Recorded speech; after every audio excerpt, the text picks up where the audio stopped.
ko wala ka na dun. Sumama ka ba sa matandang yon? Paano kanya nakuha? Usa siyang lalapit. Lalapit siya dahil hinahatak siya ng mahika niya para matupad ang gusto niya mangyari sa biktima. Pakawalan niyo ako dito! Sino kayo? Pakawalan niyo ako dito!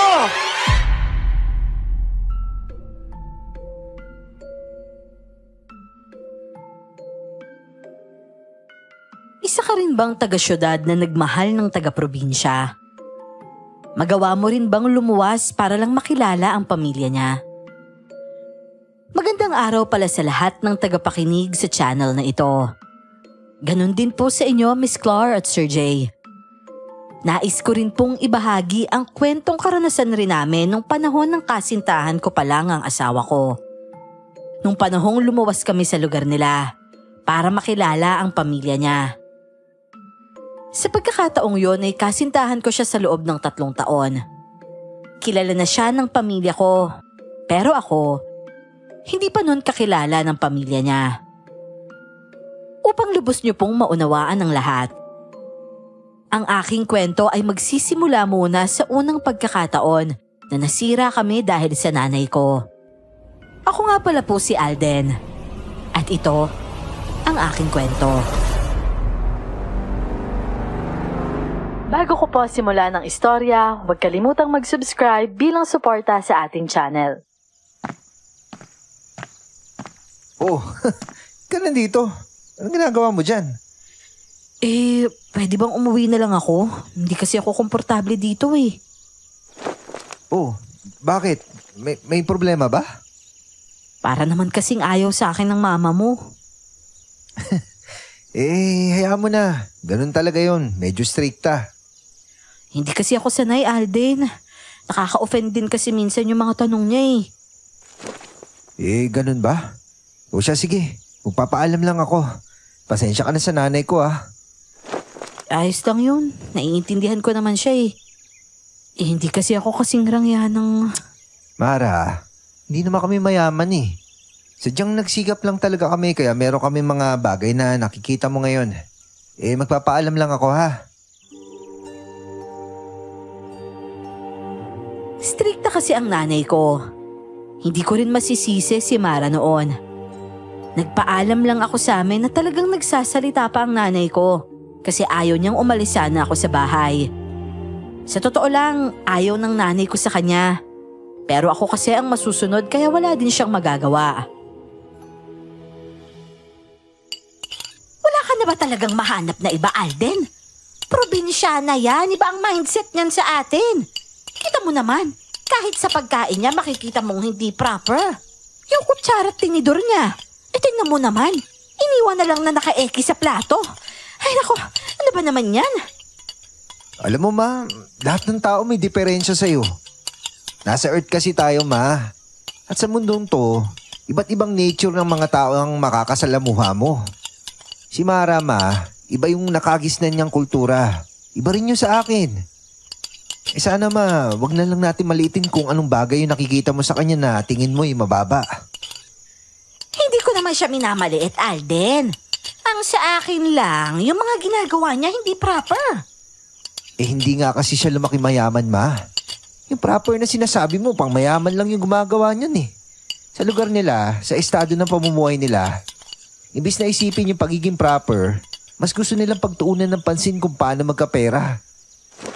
O siya, ma, kung hindi mo kaya intindihin yung mga ganitong klaseng tao, huwag na lang magsalita kasi makakasakit ka lang niya ng kapwa. O sige ho, mauna na kami. Mahirap ipaintindi sa nanay ko ang pagkakaiba-iba ng mga tao sa mundo. Yung sarili niya lang nakagisnan at opinyon niya ang iniintindi niya. Hindi niya naintindihan na ang tao may iba't ibang ugali. May iba't ibang pamamaraan para mabuhay. Umalis lang talaga ako noon at inaya ang nobya kong naghihintay sa labas. Hindi naman ako pinigilan ng nanay ko, pero humahabol ang mga salita niyang hindi kaaya-aya. Hanggang sa narinig ko na lang ang hikbi ng nobya ko noon.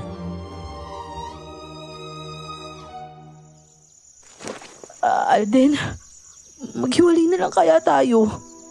Ano? Ano ba sinasabi mo dyan? Dahil lang sa mama ko, iiwan mo ako.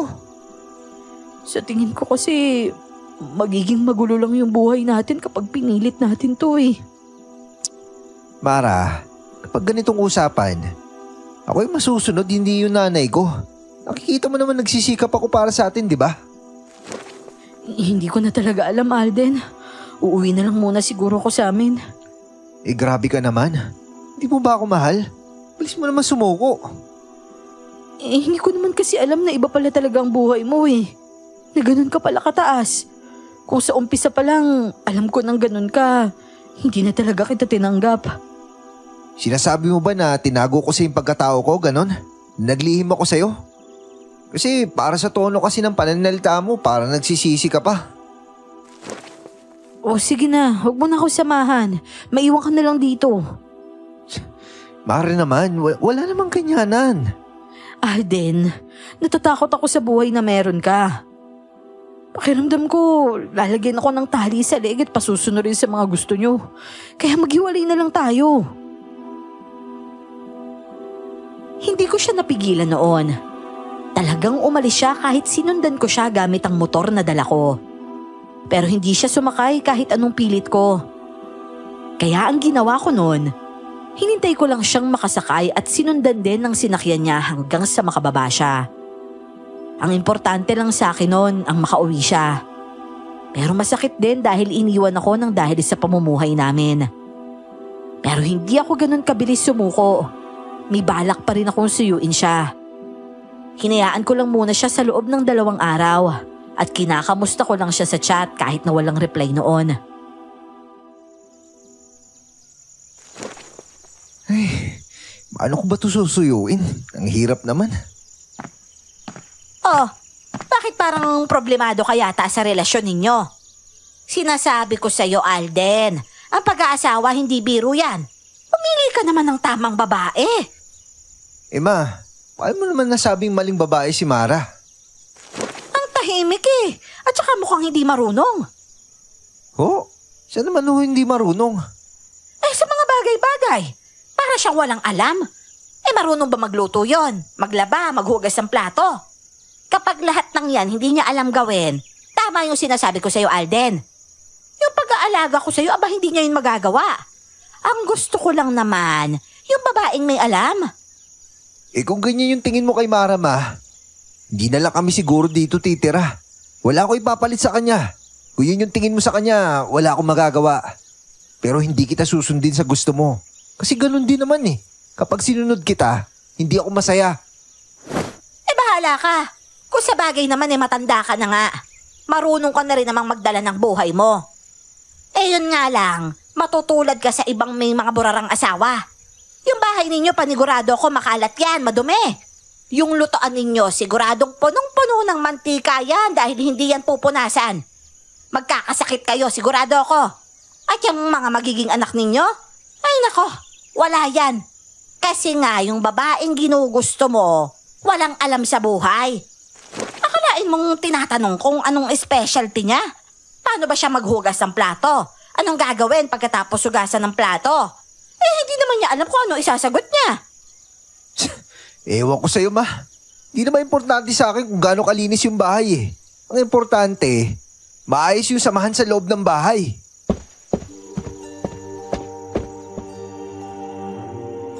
Umalis na lang ako noon kesa pagtuunan ng pansin ng nanay ko. Minsan lang akong mainis sa kanya pero yun yata ang oras na medyo napikon na ako. Kaya lang ako umalis dahil natatakot ako na dumating sa punto na baka tumaas na yung boses ko sa kanya. Hinablot ko lang ang helmet sa lagayan ko noon. 2 na yon dahil baka masuyo ko pa si Mara. Pero pagdating ko sa apartment niya, sarado yon. At ang sabi lang ng kaibigan niyang kapitbahay rin ay umuwi raw sa kanila.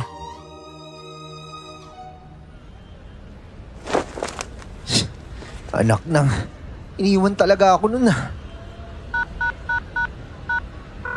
Mahal naman, sumagot ka naman. Grabe naman kasi, sumuko ka agad eh, lumalaban pa ako. Mara naman oh, sumagot ka naman na oh. The subscriber cannot be reached. Please try again later. Ayaw mo talaga ah. Sige, susundan pa rin kita sa probinsya nyo. Kaala mo ah.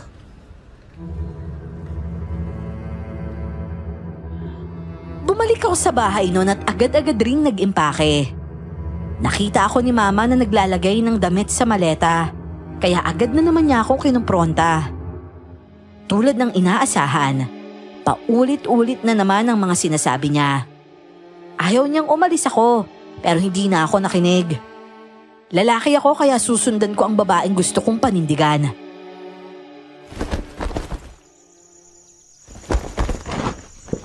Ano ka ba naman, Alden? Probinsya yon, delikado dun. Ano ba namang isip meron ka? Alam niyo ho ba kung bakit ko gustong-gusto siyang sundan? Dahil malaking posibilidad na buntis siya. Mabilis na siya magtampo ngayon. Hindi kagaya ng dati. Basta. Hayaan mo na ako, ma. Ito na yung buhay na pinili ko. Paano kung hindi naman sa'yo yon? Hindi, ma. Akin yon, sigurado ako. At paano mo naman nasisiguro? Basta. Naiwan ko na kayo dyan. Nagpaula ako kanina. Ang sabi niya, iniwan daw ako ng babaeng mahal ko kasama yung anak ko. Hindi ko na naintindihan noon ang sagot niya dahil hindi na masyadong klaro. Dire-diretso lang akong lumabas noon ng bahay at agad akong sumakay sa motor ko at nanatili muna ng gabi sa bahay ng kaibigan ko. Nagbook ako ng ticket sa eroplano nung gabing yon. Buti na lang talaga meron pang slot para sa kasunod na araw. Tiniis ko na yung mahal na presyo ng ticket. Tinansya ko lang yung araw kung kailan siya makakarating para naman sabay kami. Alam ko kasing barko yung sinakyan niya. At ako, mag-eeroplano ko. 1 oras lang ang lipad ko at ang sa kanya ay aabuti ng 1 buong gabi sa laot. Oh, may signal pala siya. Nasaan na kaya siya ngayon? Nakasakay na kaya siya sa barko? Naku, Mara. Ba't pa kasi magpapahabol ka pa eh? Sigurado ako magugulat ka sa pagdating ko. Kinabukasan naman noon, hapon nakaschedule ang flight ko. Iniwan ko lang ang motor ko sa kanila at hinatid niya lang din ako sa airport. Mabuti na lang talaga, may kaibigan akong suportado sa akin sa lahat ng mga desisyon ko sa buhay. Sa eroplano pa lang, tinawagan ko na si Mara, pero hindi ko talaga siya makontak. Pero alam kong sa pagkakataong yon, nakatawid na siya. Tinago ko na lang ang phone ko at hinintay na lang ang oras ng flight ko. Tulad ng inaasahan, 1 oras ang flight ko at nakarating na agad ako sa probinsya nila.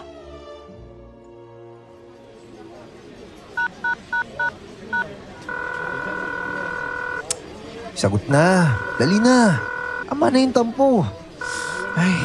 Ayaw mo sumagot ha?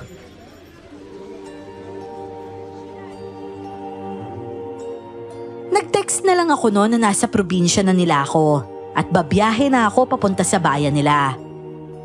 Sumakay na rin ako ng bus agad noon. At habang nasa biyahe ako, nakatanggap ako ng text mula sa kanya. At tinatanong kung anong ginagawa ko daw sa lugar nila. Dahil doon ay tinawagan ko na siya.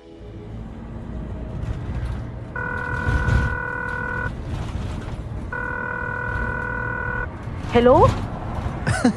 Galit? Baliw ka kasi eh. Nasaan ka ba?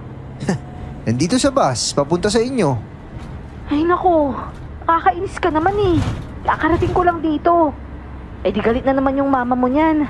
Huwag mo na kasing isipin yung nanay ko. Hindi naman yung nanay ko yung makakatabi mo matulog. Kakainis ka naman eh. Hindi ko pa nasasabi sa mga magulang ko na kasama kita. Di sabihin mo ngayon na paparating na ako. O siya, sige na. Magkita na lang tayo dyan. At saka Mara, please naman oh. Huwag ka na magtampo. Mas pinili kita kaysa sa nanay ko. O sige, hintayin na lang kita dito. Tatawagan ko lang yung mga magulang ko. O siya, sige. Ingat ka ha. I love you.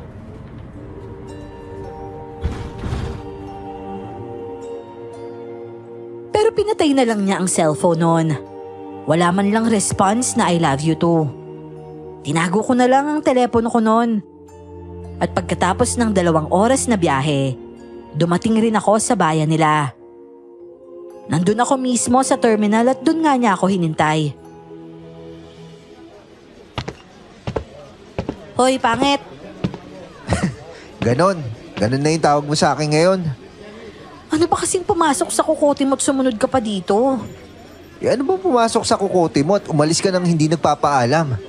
Hindi pa ako pumunta sa apartment mo at nagtanong kung nasaan ka. Hindi ko malalaman na umuwi ka. Ayoko na kasing bumalik ng Maynila. Ibabalik tayo doon, pero hindi tayo titira sa bahay namin. Hindi ako babalik agad doon. Ano, babaliw ka ba? O siya, sige. Walang problema yon. Ipakilala mo na lang ako sa pamilya mo.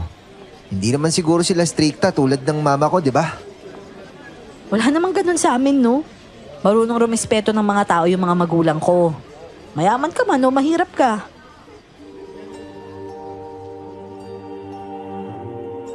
Napangiwi ako sa sinabi niya. Medyo masakit pero hindi ko rin naman siya masisisi. Naisip ko lang talaga noon kung hindi talaga sila magkasundo sa isa't isa. Mas mabuti na sigurong hindi na muna sila magkita hanggat hindi kami kasal ni Mara. Wala namang magagawa ang nanay ko kung kasado na ako sa babaeng ayaw niya para sa akin. Ang naisip ko na lang noon, tatanggapin niya rin si Mara pagdating ng araw. Oh, nasaan na yung mga dala mo? Ako na magbubuhat nun. Wala na, ito lang yung dala ko, isang bag lang. Damit lang naman ang laman nito eh. Tsaka to, pasalubong para sa kapatid ko. O siya, akin na yung bag mo. Nakabusangot pa rin siya noon. Kahit akma ko siyang hahalikan ay umiiwas siya. Inintindi ko na lang dahil nga masama ang loob niya. Bago kami umuwi noon, bumili muna kami ng mga pagkain na pangpasalubong namin sa mga tao sa bahay nila. Bumili na rin kami ng ulam noon at pagkatapos ay nagtawag siya ng tricycle na sasakyan namin. Bale malapit nang magdilim noon, kaya inabot kami ng gabi sa daan pa uwi sa kanila. Tay! Bea! Tatay! Nandito na po si ate! May pagkain na ako! Yehey! Ganun ba? Bea, buksan mo yung pinto. Nandiyan na pala sila. Ate? Tay, ang ganda-ganda po ni ate tsaka ang puti-puti niya. Tapos, may kasama din siya ang pogi-pogi. Ang laki mo na talaga, Bea. Payakap nga ako tapos pakis na rin. Ate, siya po ba si Kuya Alden? Oo, siya si Kuya Alden. Mahal, si Bea, yung sinasabi ko sa'yo. Oo naman, kilala ko yan. Bea, kamusta? Ang cute mo naman palang bata ka. Nako, halina kayo. Pasok kayo at mahamog dyan sa labas. Magandang gabi ho. Nako, magandang gabi rin, iho. Pasensya ka na sa bahay namin, medyo sira-sira na. Dahil wala pa kasi kaming budget na pampagawa, wala pong kaso sa akin yun, tito. Tatay na lang ang tawag mo sa akin, wag na tito. Masyadong susal tapos ako, naka-t-shirt lang. Medyo amoy putok pa. Sige ho, tay. Pumasok kami sa loob at una kong nakita ang sofa na gawa sa kawayan. Kung saan may babaeng nakaupo na parang paralisado. Pinakilala siya ni Mara sa akin bilang nanay niya. At agad naman akong nagmano katulad sa ginawa ko sa kanyang ama. Ngumiti naman siya kahit hirap at saka ako itinuro ni Mara sa upuan na kapares ng sofa. Sementado naman ang loob ng bahay. Pero hindi tiles sa tread cement lang ito. Malayo nga talaga sa bahay namin. Pero para sa akin, wala namang kaso yon. Teka lang sandali ha. Ipaghahanda ko lang kayo ng hapunan. Kumain na po si nanay, tay? Ay oo, kumain na. Ililipat na lang siya mamaya sa kwarto. Wow, ate! Ang sarap naman po nito. Oh, ito pa, Beo. Meron pa akong dala para sa'yo. Para po sa akin talaga yan, kuya. Ang dami namang chocolate. Oh, yung ngipin mo ha, ingatan mo. Pero masarap po ito ate. Ngayon lang ako nagkaroon ng ganito. Oo nga, alam ko, kaya hinay-hinay lang. Mahal, ulam pala natin. Ano po yan, kuya? Lechon manok. Hala, ang sarap naman po niyan, kuya. Ate, gusto ko rin kumain yan. Oo, sandali, ihahanda natin yan. Kaya bitawan mo muna yan at kumain na muna dito. O sige po, ate. Alden, dito ka na. Mara, alik nga dito. Ipag-ano mo siya na upuan. O sige ho, Tay. Talagang iba ang salubong sa akin ng pamilya niya kumpara sa pagbate ng nanay ko kay Mara. Medyo nakakahiya dahil iba ang nanay ko at malayo sa ugali ng tatay niya. Tinuring akong tao roon, tapos yung nanay ko mababa ang tingin kay Mara. Siguro, swerte lang ako kay Mara pagdating sa pamilya at malas niya sa akin. Medyo nakakaliit ng pagkatao ang ganong resulta. At sa pagkainan, panay ang kwento ng tatay niya tungkol sa nakaraan nila. Bale si Mara ang breadwinner ng pamilya nila. Taga-provide ng allowance para maipagamot ang nanay niya. At siya rin ang nagpapaaral kay Bea. Pero si Bea naman kasi, public school ang pinapasukan. Kaya talagang baon lang at mga gamit sa eskwelahan ang sinusustento niya sa bata. Oh, wag ka muna magbasa, kakahubad mo lang mga sapatos mo. Magpahinga ka na lang muna doon sa kwarto, maayos na yun. O sige, pero inaantok na kasi ako eh. Magpapalit lang ako ng damit. Ikaw ang bahala. Tuturuan ko pa kasi tong si Bea eh. May assignment daw sila. O siya sige, magpahinga ka na pagkatapos ha. Yung kwarto nun ay maayos naman. Maliit kahit ang higaan. Pero agaw pansin sa akin ang mga picture na nakasabit sa dingding. Mga larawan nung maliit pa siya na nagkaroon ng medal. Meron din siyang picture ng teenager siya na nasali siya sa search contest. Picture ng JS prom niya at may kasama siyang lalaki rin. Nakaramdam ako ng konting selos sa larawan na yon, kaya automatic na tumaas ang sulok ng labi ko. Hoy, bakit mo naman iniismiran yan? Ha? Ano umiismed? Hindi ako umiismed, no? Gwapo ng kasama ko, no? Taga rito to? Oo, yung bahay nila doon lang banda. Bale, 2 bahay lang yung pagitan namin. Ano mo to? Kaklase ko dati. Ganun ba? Hay nako, magpahinga ka na. Huwag mo nang pagselosan yan. Ikaw pa rin naman yung katabi kong matulog ngayong gabi. At saka, pasensya ka na. Manipis lang yung foam ng hihigaan natin eh. Di naman ako nang rereklamo ah. Inuunahan lang naman kita. Baka bukas kasi paggising mo, masakit yung likod mo o di kaya yung balakang mo. Hindi yan no. Basta katabi kita, walang sakit-sakit yun. Inirapan lang niya ako noon at inayos niya na lang din ang higaan. Hinayaan na lang din niya akong magpahinga pagkatapos. Ginawa lang niya ang dapat niyang gawin. Nakakapanibago nga naman talaga kung nasanay ka na sa isang kwarto, tapos matutulog ka sa panibago. Matapos ang kalahating oras noon, pumasok na rin si Mara sa kwarto. Tulad ng nakagawian ay cellphone muna bago matulog. Pero dahil sa matinding pagod, nakatulog ako agad. Nagising na lang ako dahil sa bunganga ng tatay ni Mara na pinapagalitan si Bea dahil late nang nagising. Tatay naman eh. Malamig kasi ayoko maligo. Anong ayaw mo maligo? Mainit mamayang tanghali, mangangamoy ka. Basta, hindi. Maligo ka. Bilisan mo lang. Kahapon, hindi ka na nga naligo, tapos ngayon na naman. Kumuha ka ng tuwalya doon at pumasok ka na sa banyo. Tatay naman eh. Ayoko nga pong maligo. Ano ba naman yan? Ang ingay naman ng mga to. Makabangon na nga. Mahal. Mamaya na ako babangon ha. Medyo inaantok pa ako. Oo, sige. Pero 5 minutes lang ha. Bawal kasi ditong magising ng pasado 7:00 na. O sige.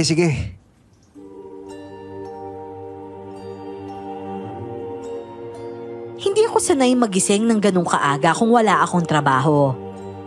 Pero siguro ganun talaga sa kanila. Tapos ang paligid nun, puro tunog ng manok at baboy ang naririnig ko. May mga alaga kasing ganon ang tatay ni Mara. Maririnig din ang mga sasakyan sa labas, lalo na't gilid ng kalsada lang ang bahay. Tapos may mga kapitbahay pang nagtatawag na tinugunan naman ng tatay ni Mara. Ganon pala talaga ang buhay sa probinsya at wala din akong magawa nun kundi ang bumangon na lang. Ano, hindi ka na rin makatulog no? Inaantok pa talaga ako eh. Ay nako, ikape mo na lang yan. Pagtitimpla na kita. Ang lamig naman eh. Tatay, nasa na po yung damit ko? Bea, tingnan mo sa sofa. Wag puro bibig yung ipinanghahanap mo. At saka magtawel ka nga. Hindi ka ba nahihiya? Hi kuya, good morning po. Good morning, Bea. Magbihis ka na, late ka na. Sa kwarto ka magbihis ha, wag dito. Basa na yung sahig. Ay nako, nakikita ko na kung paano ka maging ina. Bungangera din. May rason naman kasi eh. Nga pala, si tatay nasaan? Nandun yun sa labas. May hawak na walis habang may kakwentuhan. Ganun talaga yung mga tao dito sa amin. Umagang umaga, may dala pang kape yung iba nagagalaan na sa gilid ng kalsada. Yung mga babae naman, lalo na yung mga nanay, may dala pang walis yung mga yan tapos nagchichismisan. Ibang-iba sa inyo, no? Oo eh. Late magising yung mga tao sa bahay. Pag upo sa lamesa, may makakain ka na. Buhay mayaman kasi talaga kayo eh. Hindi rin, no? Hoy, buhay mayaman yung ganun, no? Ay nako, oo na. Buhay mayaman na. Pero hindi ako yung mayaman. Sila lang. Pero may negosyo ka. Pinaghirapan ko naman yun, mahal eh. Tsaka ano lang naman yung negosyo ko. Auto supply, di ba? At saka ikaw yung boss dun ah. Kulab lang yun. Dalawa kami ni Rico dun, di ba? Ibig sabihin nun, hindi lang ako yung boss nun. Kahit na, boss ka pa rin. O siya, sige. Magpakasal tayo para maging madam ka na dun. Wag na, no? Anong wag? Ayoko matawag na gold digger. Ay nako, ayan na naman siya. Pinaghirapan ko yun, hindi galing kay mama yun. Huwag na nga natin pag-usapan yan. Ang aga-aga eh. Medyo nainis ako pero naintindihan ko rin siya. Masama ang loob niya at gusto niya ring umiwas sa buhay na meron ako. Hindi naman kasi ako ganun kataas pagdating sa pamumuhay. Hindi rin naman ako nahuhuli sa iba na namomroblema din sa pera. Hindi rin naman malaki ang ipon ko noon. At kung tutuusin, si Mara katulad ko may ipon rin. Ibig sabihin, ang buhay na meron ako ay kaya niya ring abutin. Kaya hindi ako mayaman dahil ang perang hawak ko. Pinaghihirapan ko lang din yon. Oh, ano nangyayari sa inyo dyan at para kayo nag-aaway dyan? Oh, nako hindi ho. Nag-uusap lang po kami.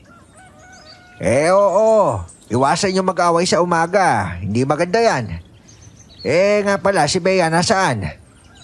Nandun po sa loob, Tay, nagbibihis. Tsaka, ano bang meron sa labas? Ang layo-layo ng bahay ni Mang Osel, nakarating pa siya rito ah.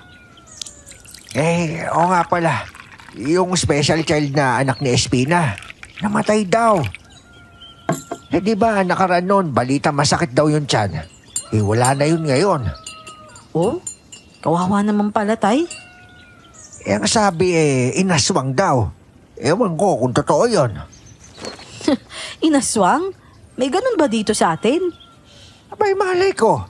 Basta si Bea may dalang laging luya yan.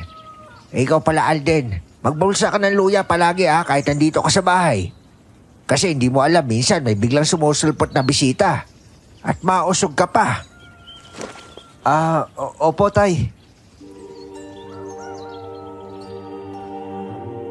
Isa rin sa ugali ng mga taga-probinsya ay pagpatak ng 8:00. Kakain sila ng agahan. Samantalang ako noon, kape at tinapay lang sa umaga sapat na. Tapos sa kanila, 10:30 pa lang manananghalian na sila. Pagsapit naman ng hapon, nagaya akong mamili ng lulutuing ulam. May talipapa rin pala doon malapit lang sa plaza at inikot-ikot rin ako doon ni Mara.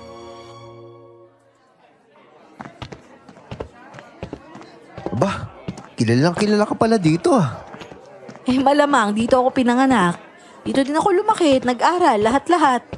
Lumuwas lang naman ako ng Maynila nung hindi na namin kaya yung gastos dito sa college. Gusto mo bang mag-aaral ulit? Ikaw ang gagastos? Ayoko nga. Alam mo, Mara, ba't ganyan ka? Nakaharap mo lang yung mama ko, ganyan ka na sa akin. Dahil nga mababa yung tingin ng mama mo sa akin. Aminin mo man o hindi, para sa kanya hindi ako yung babaeng para sa'yo. Kaya nga kita hiniwalayan na lang, 'di ba? Dahil ayokong ma-involve sa pamilyang meron ka. Masyado kayong mataas. Dapat nga hindi ka na lang sumunod eh. Oh, tapos ganyan ka pa magsalita. Di mo na ako siguro mahal, Mara. Pumalatak lang siya noon at nainis nang naglakad papunta sa talipapa. Tapos biglang may sumalubong sa kanyang lalaki roon at bigla siyang inakbayan. Namukhaan ko ang lalaki at tila yon ang lalaking nasa picture ng JS prom niya. Umandar ang selos ko kahit nakita ko naman na tinabig niya ang kamay ng isa. Hindi ko lugar ang lugar nila kaya hindi ako umabante para gawin ang gusto kong gawin. Mas pinili ko na lang tumalikod noon at umuwi na lang sa bahay.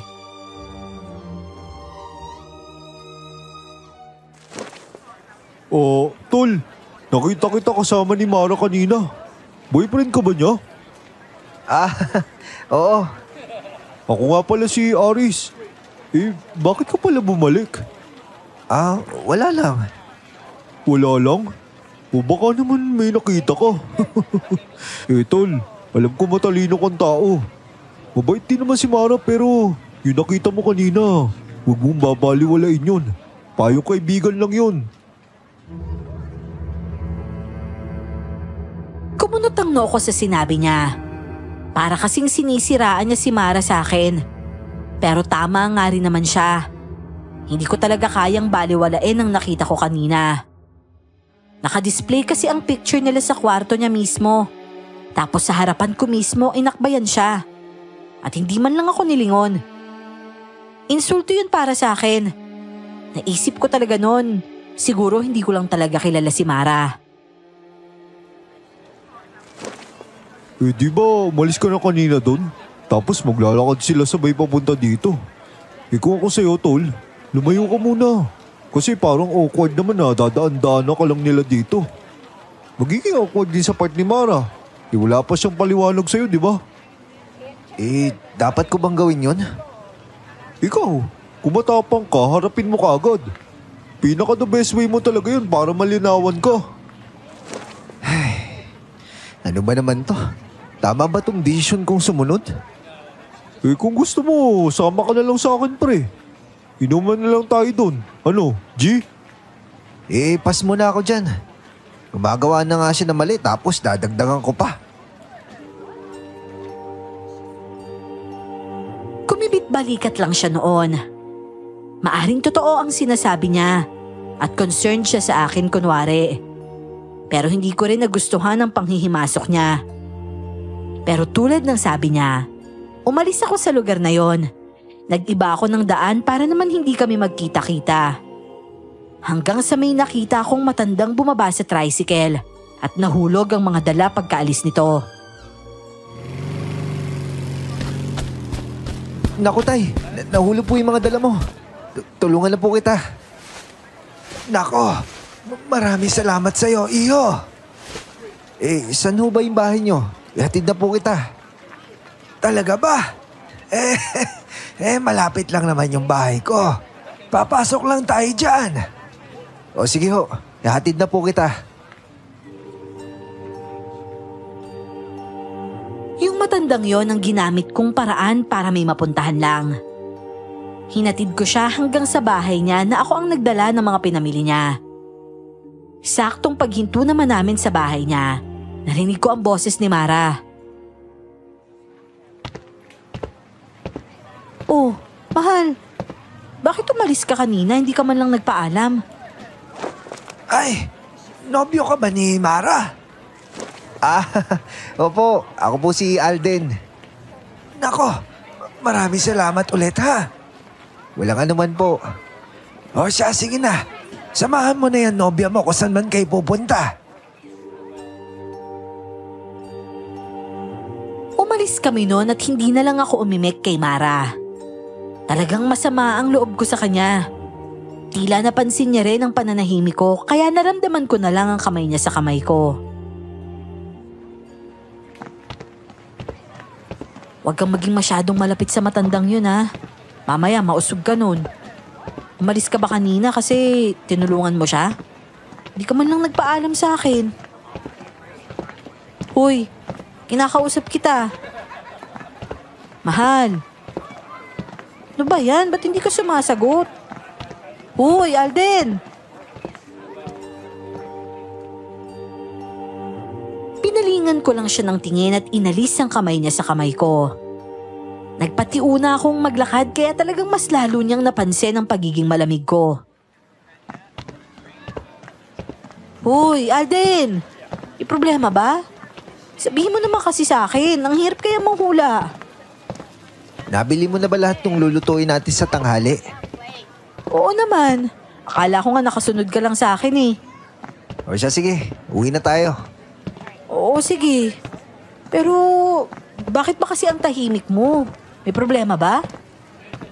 Sa tingin mo ba may nagawa kang ikakatahimik ko? Ha? Tungkol ba to dun sa sinabi ko kanina? Mara, naiintindihan ko na nag-aalangan ka sa akin. Alam ko takot ka. Baka mamaya sa takot mo na yan, pumili ka na lang ng iba na may mabait na nanay, hindi kagaya na sa akin. Ano ba pinagsasasabi mo? May sinabi ba akong ganun? Wala ka nga sinasabi. Kaso nakikita ko sa galaw mo eh. Siya, sige na. Tara na, umuwi na tayo. Akin na yung dala mo. Naglalakad kami noon at paulit-ulit niya akong tinatanong sa ibig kong sabihin. Pero para naman sa akin, alam naman niya siguro ang tinutukoy ko. Dahil malinaw naman kung saan ako galit. Nakasunod lang ako sa kanya noon tapos bigla akong nawala. Imposible naman na hindi niya maintindihan yon. Tuloy-tuloy lang ang lakad ko noon dahil alam ko na kasi ang daan pa uwi. Tapos natanaw ko ang lalaking umakbay sa kanya kanina. Binaliwala ko lang yon kahit alam kong nakatingin din siya sa akin. Mahal. Uy, mahal. Hindi ako sanay na ganyan ka. Sanayin mo na. Ano? Uwi na ako bukas ha. Agad-agad?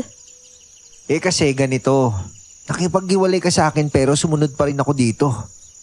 Ayoko naman kalabasan na parang pinipilit ko yung sarili ko sa'yo. Seryoso ka ba talaga, Mara? Nang dahil sa nanay ko, nawala ka ng pagmamahal sa akin? Please naman nun. Teka nga lang, Alden. Nasabi ko lang yun dahil... At saka, akala ko ba naiintindihan mo ko?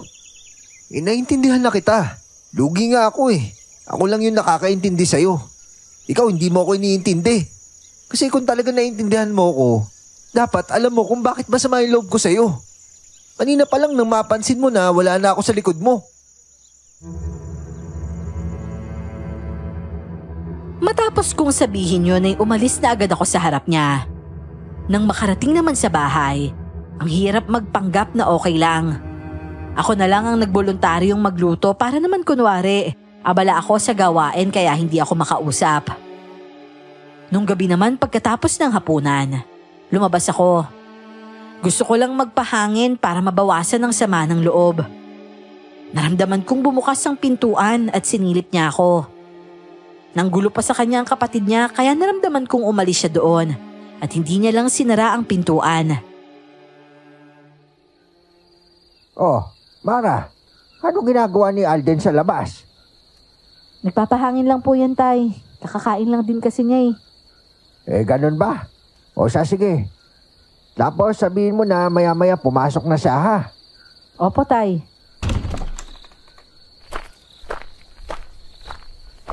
Mahal, ano ba? Mamaya mahalata pa tayo ni Tatay.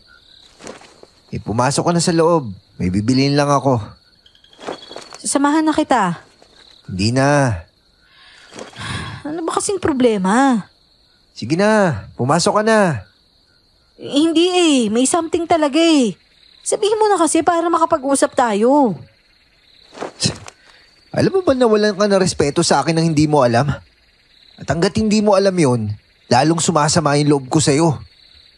Sa tingin mo, anong bagay yung nagawa mong masasabi ko na walang ka ng respeto? Bukod sa ayaw mo maging biyenan yung nanay ko. Alam mo, Alden, hindi talaga kita maintindihan. Hindi mo naaalala? Masakit masyado, Mara. Sorry na kung ano man yun. Pero hindi kita pwedeng hayaang pumunta ng tindahan mag-isa. Babalik din ako kagad. Hayaan mo na ako. Uy, Mara! Oh, Aris, ano ginagawa mo dito? Napagutusan lang ako. Tawag ka ni Michael Jackson. Nahiya daw siyang lumapit Susumbong kita doon, tinawag mo pang Michael Jackson. Wag na. Baka mamaya masapak pa ako Mabigat pa yung kamay nun. Sige na. Importante yata Saglit lang naman daw yun. Kainis naman yun. Teka lang mahal puntahan ko muna yun. Umalis talaga siya noon tapos yung lalaki tumingin lang sa akin at kumibit balikat. Ako naman ay napakapit na lang at tiniis ang sama ng loob na nadagdagan ulit. Sa inis ko noon, umalis na lang talaga ako. Kailangan kong lumayo talaga muna hanggang sa hindi ko namalayan. Sa paglalakad ko ay napalayo na pala ako at hindi ko naramdaman na humabol si Mara. Siguro talagang abala ang isip ko noon at hindi ko na lang namalayan. May biglang pumalo sa ulo ko. Isang malakas na palo yun na nagdulot sa akin ng matinding pagkahilo. At agad rin akong nawalan ng malay. Nang magising naman ako, hindi ko alam kung nasan ako. Pero nakagapos ang mga kamay at paa ko noon. Binalot ako ng labis na takot at pumalag mula sa pagkakatali.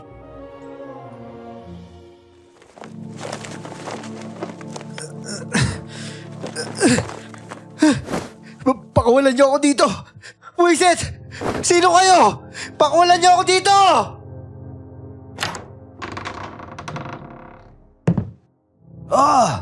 Kamusta naman ang tulog mo, Iyo? Lo? Teka ho, bakit naman po nasa ganito ko sitwasyon? Kayo ho ba yung nagtali sa akin? Nagugutom kasi ako. Kailangan ko ng pagkain. Mabuti na lang at meron at ikaw yon. Hindi naman nila malalaman kung sino yung kumuha sa iyo Diyos ko, matapos kitang tulungan? Wala naman akong pakialam sa tulong mo.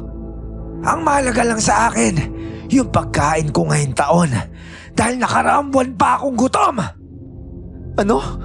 Anong pagkain pinagsasabi mo? Ano ka, aswang? Ano pa nga ba? Mabuti ka sanang tao. Pero kailangan ko kasi ng atay mo. Yan lang yung makakagamot sa gutom ko. Teka lang ho. Bakit ho ako? Dahil ikaw ang hindi taga rito. Dayo ka lang tapos mukhang nag-aaway naman kayo ni Mara Siyempre si Mara ang kakampihan ng pamilya niya. Ikaw, wala ka namang kakampi dito. Dahil hindi ka naman taga rito, di ba? Sandali. Babalik ako. Natatakam na talaga ako sa atay mo. Ano ba to? Nakakainis. Hindi to karanasan na isang simpleng tao lang. Kailangan ko makalis dito. At kapag nakalis na talaga ako, uwi na ako. Pero, buwisit, ang higpit naman ng pagkakatali nito. Parang hindi ang matanda ang nagtali sa akin.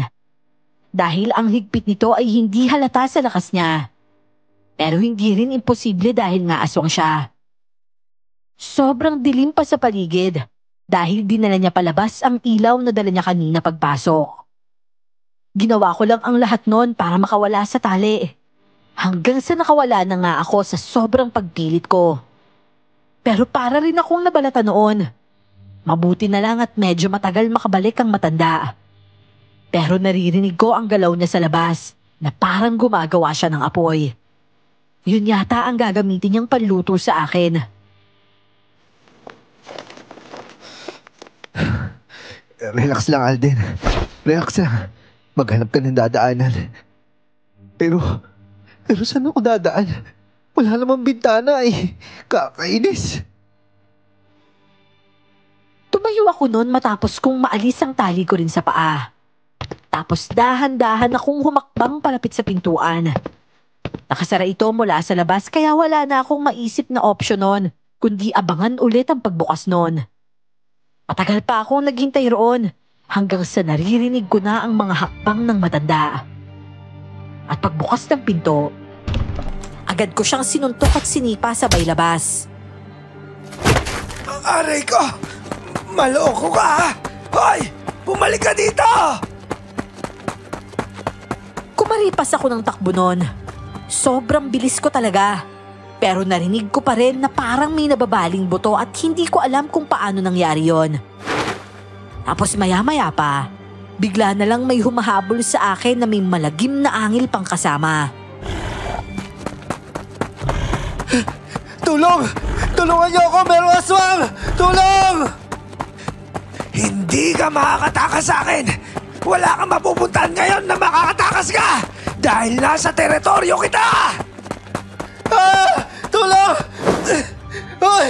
Bitawan mo ako! Bitawan mo ako! Nahuli niya ako noon sa damit at binitin pa paitaas. Tulong-tulo ang pawis ko noon sa takot at halos himatayin ako pero hindi kasi pwede dahil gusto ko pang mabuhay. Yon ang pangyayari na wala na akong ibang iniisip pa kundi ang mabuhay lang. Mabuti na lang talaga noon. Biglang may mga taong dumating. Kaya nakakuha ako ng pagkakataon na sumigaw. At dun ako nabitawan ng aswang. Takot din pala siya noon. Yun nga lang, nang bitawan niya ako ay tumama ang siko ko sa bato at namilipit ako sa sakit dahil doon. Nahilo ako dulot ng sakit at nagdulot ulit yun sa akin na mawala ng malay.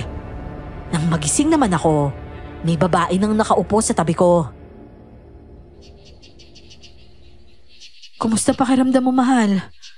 Salamat naman gising ka na. Nasaan ako? Nasa bahay ka na. Sorry na pabayaan kita kanina ha. Bakit ka ba kasi umalis? Ang sakit talaga ng ulo ko. Sobrang taas kasi ng lagnat mo, mahal. Sumama ka ba sa matandang yon? Paano kanya nakuha? Meron pumalo sa ulo ko eh. Nawalan ako ng malay. Bakit naman walang nakakita?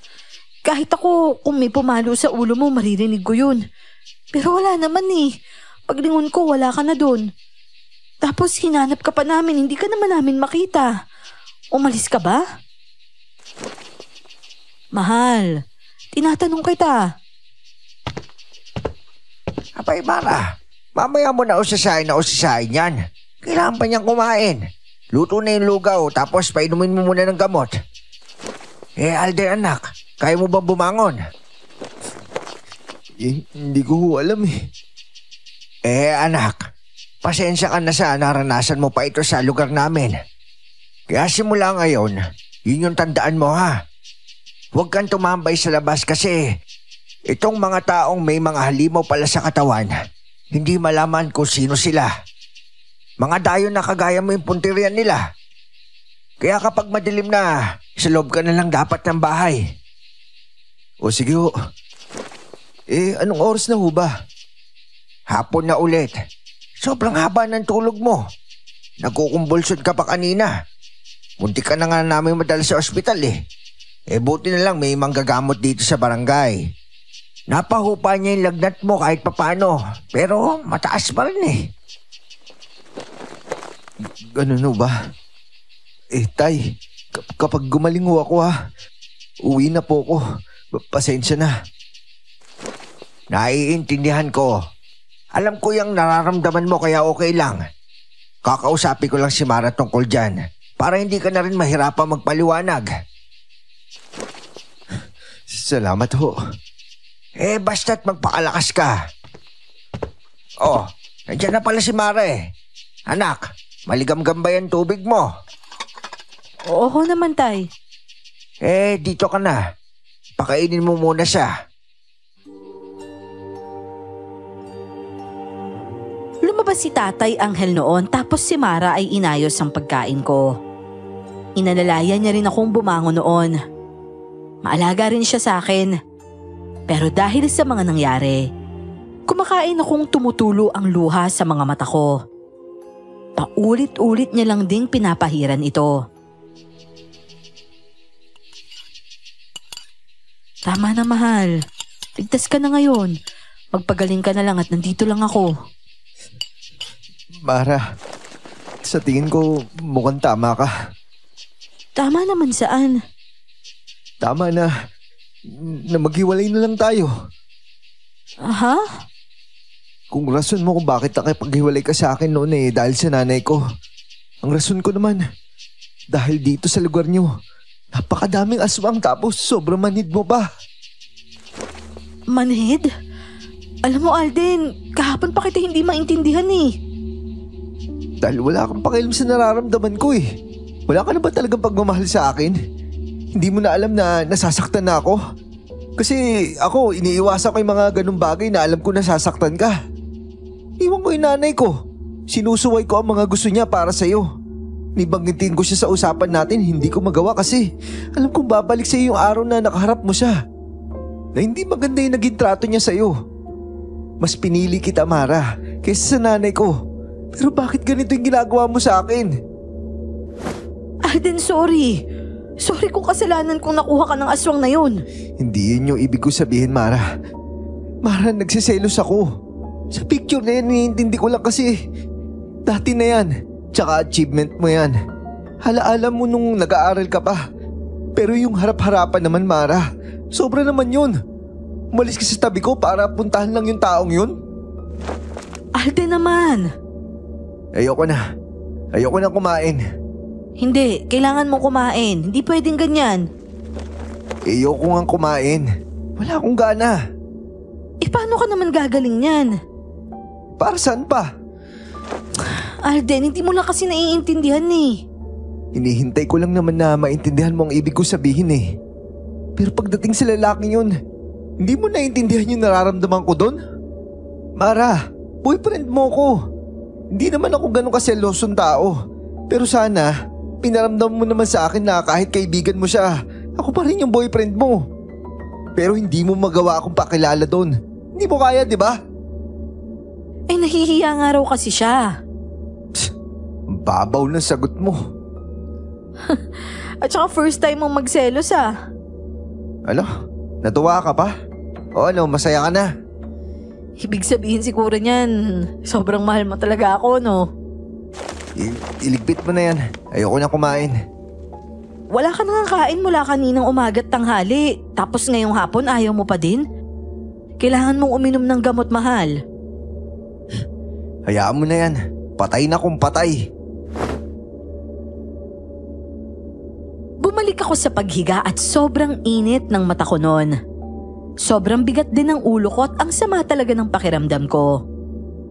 Mahapdi rin ang siko ko dahil sa sugat. Kinagabihan naman, muli niya akong sinuyo para kumain. Bumigay na ako dahil hindi ko na kaya ang gutom at uminom na rin ako ng gamot. Uy mahal, huwag ka nang magtampo ha. Yayakapin na lang kita mamaya, kakain lang ako.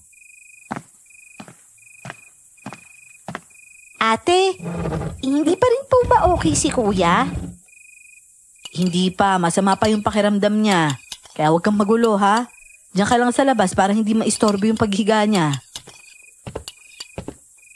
Ay nako, talaga mga pulis na ito. Bakit tay? Ano pa ba nangyari? Hindi pa rin nakikita si Tandang Guring Mga pulis naman nang malaman yung edad ng tutugisin nila. Di naman naniwala na nakakasakit siya ng tao. Paano rin magagawa yun ng matanda? Pupunta daw sila dito mamaya. Siguro maya-maya mga ganon. Kakausapin daw si Alden. Pero ayaw nilang maniwala sa aswang Kakainis. Ay naku, kung ayaw nilang maniwala, wag na nilang buguluhin tong isa. Nagpapahinga to tapos baka mamaya, pag magbigay naman to ng statement, baka sabihin nila baliw to. Mas lalo lang sasama yung pakiramdam nito ni Alden. Yun nga yung iniisip ko. Mara! Mara, may mga pulis dito sa labas! Ayan na nga ba yung sinasabi ko? Gising na ba si Alden? Ay nako, kawawa naman yan. Hindi pa magaling. Yun nga tay, sobrang init pa rin niya. Papapasukin niyo talaga yung mga pulis na yan? Kausapin mo muna si Alden. Mas maigi na hindi siya mabibigla. Ako nang bahala sa mga pulis na ito. Tulad ng inaasahan ko ay pumasok ulit si Mara sa kwarto. At tinanong ako kung kakausapin ko ba ang mga pulis. Alam kong mai-stress ako dahil siguro hindi rin sila maniniwala. Pero pumayag lang ako at nang kausapin ako ng mga pulis. Tulad ng inaasahan, hindi nga sila naniwala. At kulang daw ang ebidensya ko. Nako sir, kung ganyan na ayaw nyo maniwala, wag nyo na lang siya kausapin. Lalo lang sasama yung pakiramdam niyan, lalo na't para sa inyo hindi makatotohanan yung mga statement niya. Oo nga naman po sir. Tsaka kailangan pa ho ng sapat na pahinga ng asawa ko. Ayoko muna siyang ma-stress ngayon. Tila nabawasan ng sama ng loob na nararamdaman ko dahil sa narinig ko na asawa niya ako. Pinaalam niya sa mga taong yon na asawa niya ako at hindi boyfriend pa lang. Kaya kahit papano noon, gumaan din ang pakiramdam ko. Umalis rin ang mga pulis noon sa wakas at binalikan ako ni Mara sa loob ng kwarto.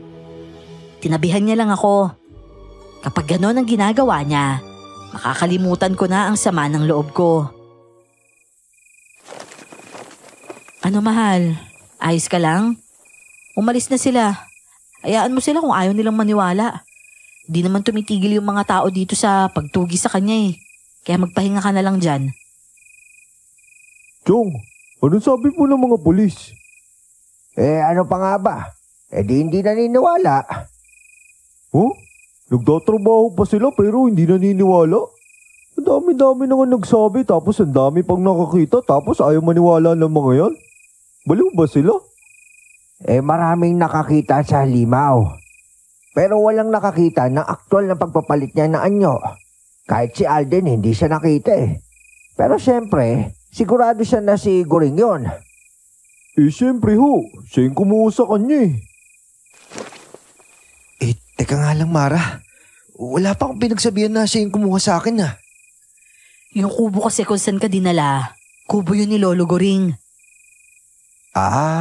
Kaya pala. Ano, ayos ka na ba? Bati na ba tayo? Gusto ko muna magpahinga Mara. Hindi na talaga mahal ang tawag mo sa akin? Ano mo nga yung lalaking yun? Kaibigan. Kaibigan? Kaibigan na hindi mo maharap sa akin?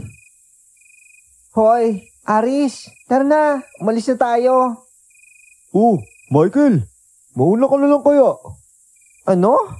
Paano ko aswangin ako ng Goring na yon Pagala-gala pa naman yun ngayon. O ano, narinig mo yon? Yung bakla sa labas? Oo, narinig ko. Alam mo ba kung sino yon? Ano nakakatawa doon? Kung may idea ka nga kung sino yon. Malamang wala. Taga rito ba ako? Siya kasi yung taong nasa picture na yan. Tinuro niya yung picture ng JS Prom at kumunot ang noo ko. Siya naman ay tumawa ng malakas. Humalakhak pa talaga at napakagat rin ako ng labi. Boses bakla kasi ang nasa labas. Tapos ang sabi niya, yun daw ang taong nasa picture. Hindi naman halatang bakla ang nasa litrato, lalo na't nakita ko rin yon sa personal.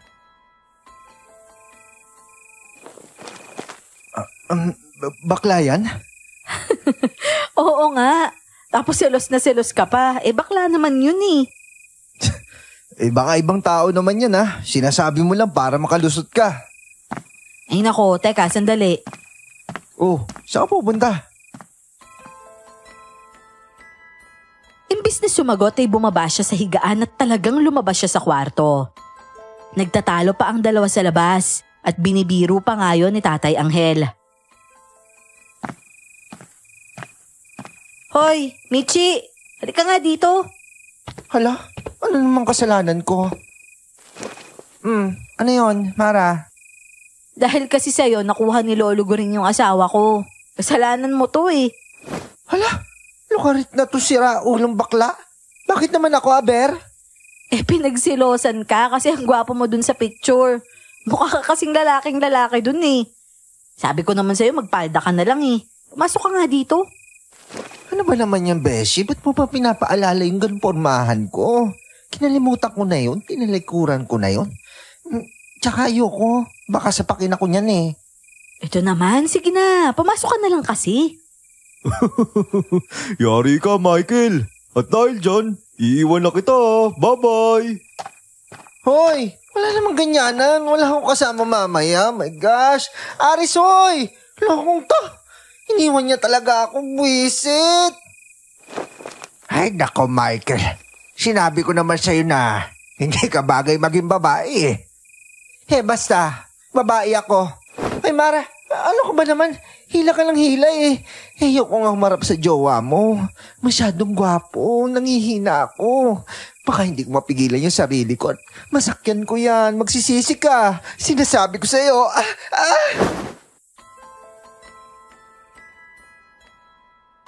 Napahawak na lang ako sa buhok noon at tumagilid sa higaan.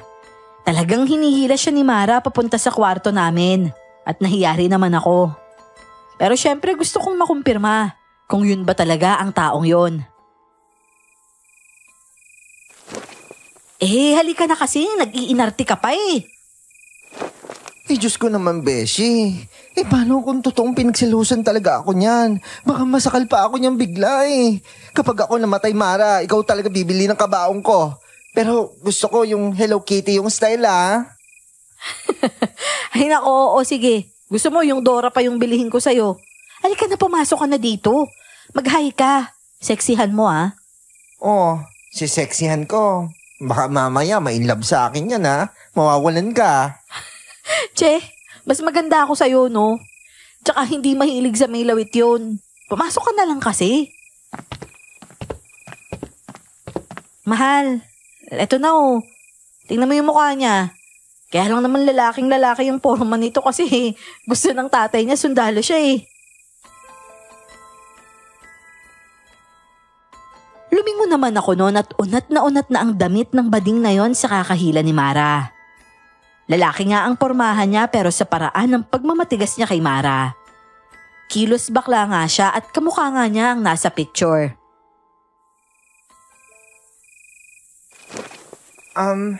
Hi. Nako, wag mo na akong pagselosan kasi hindi ako mahilig talaga sa tahong. Diyos ko. Napakalansa nun eh, lalo na paghilaw. Kadiri, ayoko nun. Kadiri mo yung mukha mo, napaka-arte nitong baklang to. Huwag mo nga pandirihan yung paborito nito. Loka-loka, bastos ng bibig mo. Tahong yung pinag-uusapan dito ha, paano naging bastos yun? O sige, oyster na lang. Kuya, Pogi, may pinsan ka ba doon? Kasi gwapo mo talaga eh. Hoy, kirengkeng wala siyang pinsan. Kaibigan lang meron. Pero ayaw nila sa hilaw na kikiam eh. Ay, bastos! Nasa na pala isa niyo kasama? Sinong isa? Yung lalaki kanina. Kilala ko yung boses niya eh. Siya yung nagsabi sa akin na baka kabit mo raw to. Hala? Ako kabit? Sabi ni Aris? Oo. Kasi kung sinabi niya lang sa akin na bakla ka pala, hindi na sana ako mantong sa pagtulong ko sa matandang yun. Anong sabi mo, mahal? Si Aris? Oo nga. Ay nako, pinansin mo pa talaga yon? Minsan, brutal talaga yung trip nun sa buhay eh. Loko-lokong lalaking yon. Tinawag niya ako Michael Jackson tapos ginawan niya pa ako ng kwento na ganon? Mali yun ah. Mali yun. Hiyaan mo. Bukas talaga sasabunutan ko ng bongga yon. Babangon ako at dudurugin ko siya. Kaya ba umalis siya agad? Ano ba kasing sabi niya? Yung sabi niya sa akin, mag-ex daw kayong dalawa eh. Ano? Hala, ano problema nun? Pero hayaan nyo na. Huwag niyo nang kumprontahin. Nako, hindi ah. Gusto kong malaman kung bakit niya sinabi yun. Kung hindi niya sinabi yun, hindi ka magkakaganyan. Hindi mo mararanasan yan. Kaya nga talagang kinaladkad ko dito si Michael eh. Kasi hindi biro yung nangyari sa'yo. Ay, oo nga. Ako nga walang ginagawa, nagigilty kasi aswang yun eh. Akalain mo muntik ka na makain dahil sa selos? Kakainis talaga yun. Bakit niya kaya ginawa yun? O sige, bukas kausapin natin yon. Damay na rin ako, no? Loko-lokong yon. Takot tumuwi ang bading na yon kaya doon na mismo natulog sa bahay nila. Doon siya natulog sa kwarto ni Bea at naging mapayapa naman ang pahinga ko nung gabing yon. Lalo na't nandyan ang presensya ni Mara. Nang magising ako nung umaga, gumaan-gaan na rin ang pakiramdam ko. Pero may lagnat pa rin ako noon at hinahatiran pa rin ako ni Mara ng pagkain sa loob ng kwarto. Masakit pa rin ba yung ulo mo, mahal? Di na masyado. Uy, bakla. Uwi na ako ah. Kuya, uwi na po ako. O sige, ingat ka ah. Tsaka huwag ka na magselos sa akin ha. Nakakaaswang kasi yun. Baka maaswang ka ulit. Oo na, hindi na. Pasensya ka na ah. Ay nako, wala yon. Basta pagaling ka ha. Hoy, ikaw Mara. Huwag ka kasi maglihim. Dapat, kinuwento mo rin ako. Sinabi mo sana na maaga pa lang na babae ako. Na hotdog yung hanap ko. Ikaw kasi eh. Kasalanan mo to eh. Oo na, sorry na. Umalis ka na. Ako kasi aalagaan ko pa to.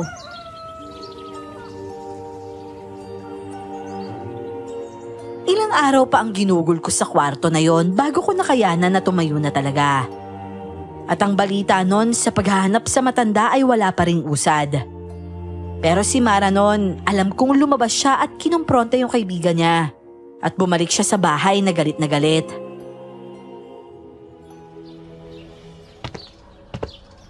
Oh, anong nangyari? Nakakairita kasi yung Aris na yan eh. Kahit kailan talaga baliw yun. Hilig niyang manira ng relasyon eh. Balak niya pang bilugin yung ulo nito ni Alden. Akalain mo sinabi niya kay Alden na ex ko daw si Michael? Ay nako, hindi ba dati ng ugali ni Aris yan? Kaya nga hindi ko na pinakilala sa kanila dahil alam ko yung ugali niya. Pero tayo kasi, magkaibigan kami. Gawin niya na lang sana sa iba yun at hindi sa akin. Hindi ko rin naman masisisi tong isa kasi sumasama yung loob eh. Siyempre sa isip niya ex-boyfriend ko si Michael. Mukha naman kasing lalaki, di ba? Ay nako, kakainis talaga yung Aris na yan, tay. Tapos siya pa yung galit ngayon. At nag-away kayong dalawa kanina. Munti ko na nga hong masampal eh. Pasalamat siya, naduro ko lang siya. Di ko talaga siya uurungan no. Di ulit kami magkasundo nun. Tsaka baka bumalik na lang ako sa Maynila na hindi kami magbabate. Buisit kasi siya eh. Dapat siya na lang yung naaswang eh. Teka nga. Baka kaya sinabi niya yung kay Alden. Baka kursunada ka niya. Ewan ko ba dun, tay? Nasisiraan na yata ng bait yun eh. Ay nako, mga bata nga naman ngayon. Anak, kapag gumalis si Alden, bumalik muna kayo na Maynila. Protektahan mo muna siya. Kasi ngayon, hindi pa nahuhuli si Goreng. Delikado siya.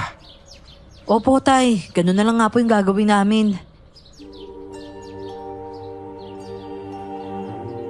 Nakaupo lang ako sa higaan noon. Tapos nang pumasok si Mara ay ngumiti siya ng napakatamis na parang hindi niya lang nakasagupa ang kaibigan niya sa labas. Niyakap niya na lang ako noon at nilambing ng konti. Ilang araw pang nakalipas. Nakakalabas na ako pero sa kwarto lang at hindi sa labas ng bahay. Hindi rin kasi nagkulang sa pag-aalaga sa akin si Mara. Tinulungan ko rin ang sarili ko noon na gumaling hanggang sa naging okay na nga ako ng tuluyan.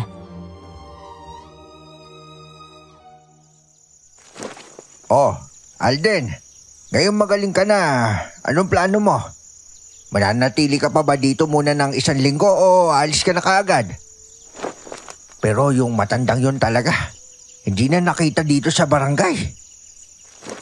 Si Mara po yung magdidesisyon yan. Baka gusto niya po munang magstay dito. O sige, tatanungin ko rin siya mamaya. At alam ko namang mas pipiliin niya huwag ka mapahamak. Iho, ang hirap buhay probinsya, ano? Sa totoo lang po, masaya talaga sa probinsya. Basta walang aswangan. Yun lang po talaga yung mahirap kapag may aswang na. Kaya nga magbulsa ka palagi ng luya. Ganun lang. At ingat ka kapag gabi na. Tatandaan ko po yan, Tay. At saka, kailangan ko rin po maging malakas. Ang hirap po talaga kapag wala kang laban, tsaka medyo kulang ka sa kaalaman. Oo nga naman. Buti na nga lang nakaligtas ka eh. Sobra kami nag-alala sa'yo nun, ha? Si Mara nga halos nagwala na eh. Pero sabi ko naman sa kanya, kalma lang. Akala namin noon maghihintay na lang kami na mahuli ang matanda. Pero hindi namin naisip na may susunod pa palang problema. Pero hindi ako ang biktima kundi si Mara na. Kung kailan sana pagkakinabukasan noon, aalis na kami. Bigla namang may nangyari na akala namin madali lang masolusyonan. Pero hindi pala. Ay ko, ang sakit ng tiyan ko, mahal ah. Oh, bakit? Hindi ko nga alam eh. Bigla na lang sumakit tong tiyan ko. Baka naman sumama yung tiyan mo sa kinain mo kanina. Hindi ko naman first time kainin yun eh. Lagi naming ulam niyang talong. Baka naman dahil sa period mo. Mahal, hindi pa nga ako dinadatnan, may 1 buwan na eh. Ano? Buntis ka? Hindi ko alam. Siguro. Pero, Diyos ko, mahal, anong gagawin natin kung buntis nga ako? Ano pa ba dapat gawin kung buntis ka? May health center ba dito? Ipatingin natin yan. Masakit ba yung tiyan mo? Paano kung may laman, di ba? Tara, punta tayo. Oo, sige. Doon lang naman sa plaza yun eh. Pero, tawagin mo na muna si tatay, mahal, kasi sobrang sakit talaga eh. Nagpapawis na ako para akong mahimatay, mahal. Mahal. Hindi ko na kaya. Uy! Tay! Tay, si Mara, tulong! Oh, ano nangyari? Nawalan po ng malay si Mara. Pawis na pawis po siya. Masakit daw po yung tiyan niya eh. Gusto ko po siyang dalhin sa sentro. Sige. Diyos ko naman, Mara. Okay lang bukas na kayo lalarga. Saka ka pa nagkaaganyan. Kaya mo ba siyang buhatin, Alden? Lakarin na natin papunta doon. Hindi naman ganun kalayo yun eh. Opo, kaya ko. Binuhat ko si Mara noon at tumakbo kami papuntang sentro. May midwife na nakaupo roon kaya agad namin siyang pinatingin. At kumpirmadong buntis nga siya. Pero ang sabi ng midwife ay kailangan namin ng tradisyonal na manggagamot. Tulad daw ng albularyo, komadrona o manluluop na makakapaghula ng totoong kalagayan niya. Alam ko na kung sino yung tatawagin ko. May kakilala ho kayo, Tay? Dito ko na siya dadalahin. Bantayan mo na lang siya, ha? At yung luya, dapat lagi nasa bulsa yan. Opo, Tay. Maraming salamat ho. Wala pa rin siyang malay noon. At yung midwife sa sentro na yon ay tila naniniwala rin sa mga albularyo. Siya pa nga ang nagsabi na iba ang kutob niya sa kalagayan ni Mara. Pagkatapos ng 1 oras na paghihintay, tulog pa rin si Mara at may dumating ng albularyo at sinuri siya nito. Kinilabutan ako nang sabihin niyang inaaswang raw ang bata na nasa sinapupunan niya.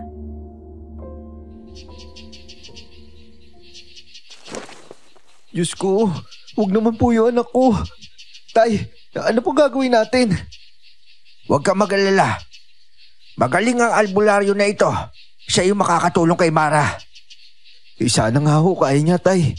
Ibang kalaban talaga yung aswang. Nakakatakot sila kapag umaatake patalikod.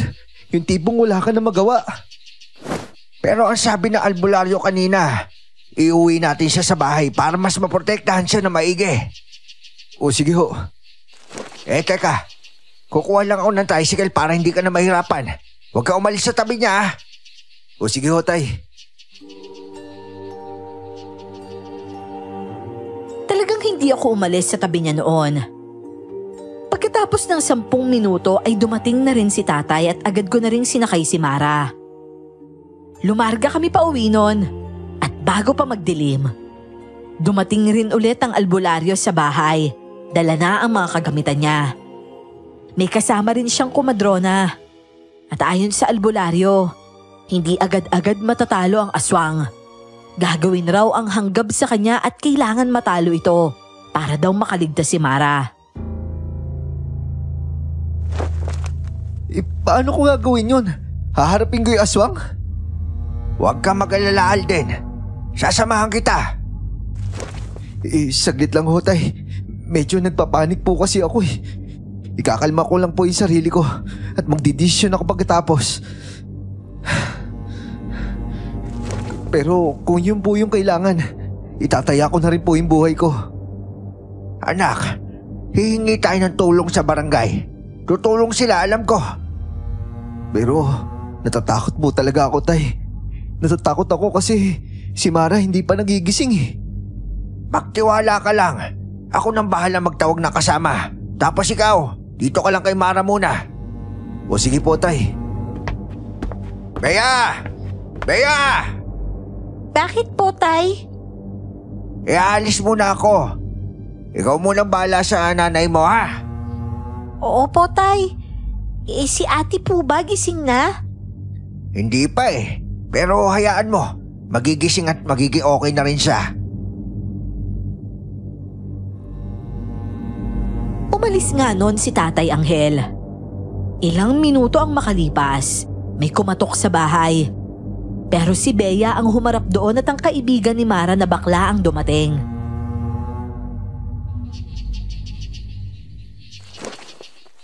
Bea, hindi pa daw nagigising si Mara?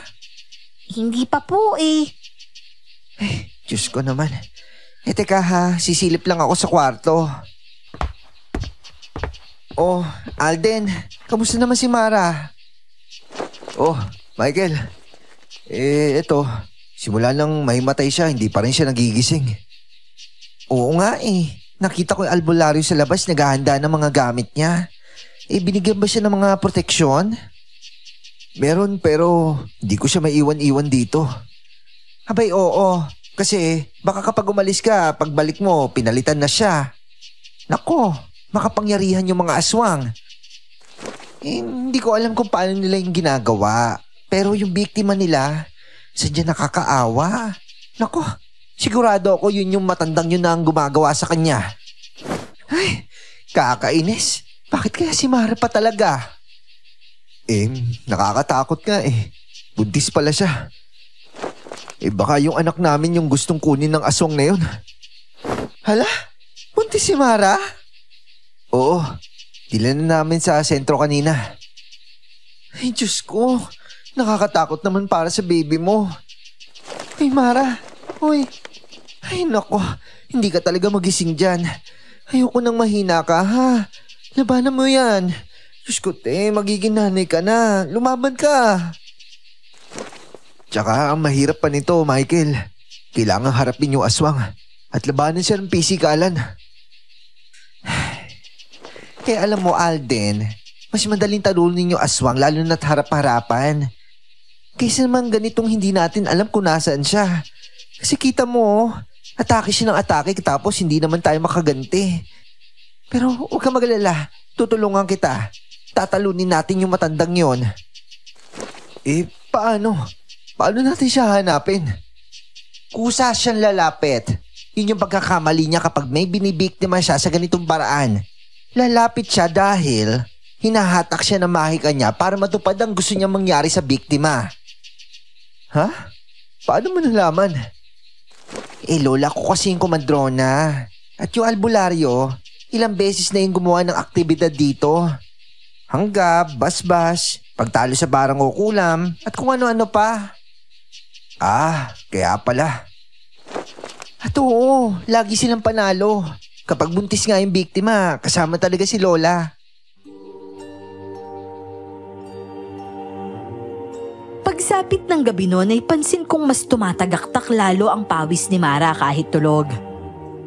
Pinupunasan ko lang yon pero may mga tao na rin noon sa labas ng bahay na handang tumulong.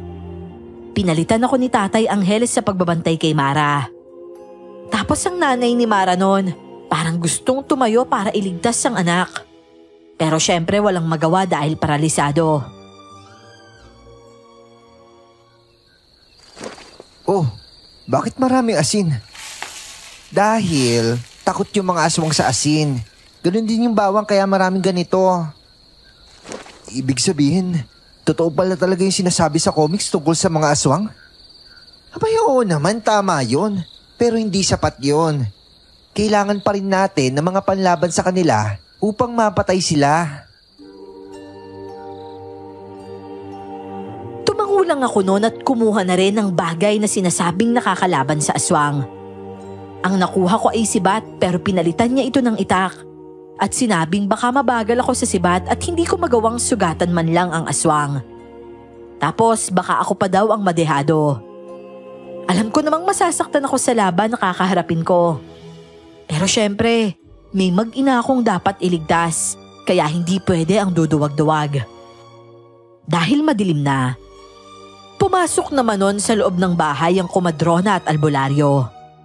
Si Bea naman ay tinulungan akong maglagay ng asin at bawang sa itak na gagamitin ko. Kahit bata noon, pinatay rin ng takot para sa ate niya. Nakikita ko ang tapang ni Bea sa kabila ng takot na naririnig ko sa kanyang hininga. Bea, pagkatapos nito, pumasok ka na. Hindi po kuya, gusto ko pong tumulong. Hindi, bantayan mo yung nanay mo dun. Tapos yung tatay mo, yun yung magbabantay kay Ate Mara mo. Ako na yung harap sa aswang. Kaya lang kuya, natatakot din po si tatay na lumaban ka sa aswang kasi baka mamatay ka daw. Malalagot daw siya sa nanay mo. Pero kaya ko yon. Alam niya kung bakit ko to gagawin. Mas maigi na kayo na lang yung magbantay sa inyo. Ako na yung harap sa aswang na yon. Oh, tapos na oh. Sige na, pumasok ka na. Malungkot siyang tumangunon at ako naman habang tumatakbo ang oras ng gabi. Lalo akong kinakabahan. Pero tinatatagan ko lang ang sarili ko. Si Michael naman noon abala sa pagsusuri sa palaso ng pana niya. Gawa sa kawayan ang palaso na yon, pero pinahiran yon ng dinikdik na bawang at asin. O ano, kaya mo ba? Abay, oo naman. Natatakot ako, pero ayoko mawalan ng beshi, no? At saka magdininang ako sa anak nyo. Maid of honor ako sa kasal nyo, ha? Kaya ako ililigtas yung best friend ko para mangyari yon. Huwag ka madamot, ako yung maid of honor. Seryoso ka? Maid of honor? Siyempre, tatanggapin naman ako ni Lord, no? Huwag kang mag-alala. Mabait naman akong tao, alam niya yon. Oo na. O, sige na. Pero, Michael, maraming salamat ha. Hindi ko na alam ang gagawin ko kung wala ka dito. Ay, huwag ka naman ganyan, papi. Baka mainlove ako sa niyan, masulot pa kita kay Mara. Walang anuman. Basta para sa'yo, Pogi. Naghintay kami nung gabi roon. Hindi ko pa rin naririnig si Mara sa loob ng bahay. Sa tuwing naiisip ko yon, para akong masisiraan ng ulo. At ang takot ay napapalitan ng galit sa puso ko. Nang pumatak ang oras ng 9:00, pumasok ako sa bahay para tingnan si Mara. Nakahiga pa rin siya sa higaan at sa gilid ng higaan niya, may nakahilerang iba't ibang klase ng luya. At kung ano-ano pang mga pangontra laban sa aswang. Alden, hindi pa siya nagigising. At mahina na yung pintig sa pulso niya. Hindi pwede. Hindi pwede ganyan, tay. Yung mga panlaban sa aswang, Hindi pwede magtagal dahil kapag tumagal, baka mamatay na si Mara bago yung siya mapatay rin. Lalo akong na-pressure noon. Umiiyak na si Tatay Anghel at halatang naaawa siya sa akin. Pero mas gusto niyang mabuhay ang anak niya. Ako naman, mas lalong nabuo sa loob ko ang determinasyon na patayin ang aswang. Bumalik ako sa labas noon na problemado at panay ang kuyom ng kamao ko. Tumutulo na ang luha ko sa takot para sa buhay ni Mara at galit na galit ako sa aswang na yon.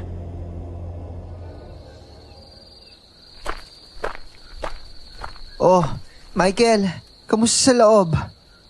Humihina na yung pintig ng pulso niya.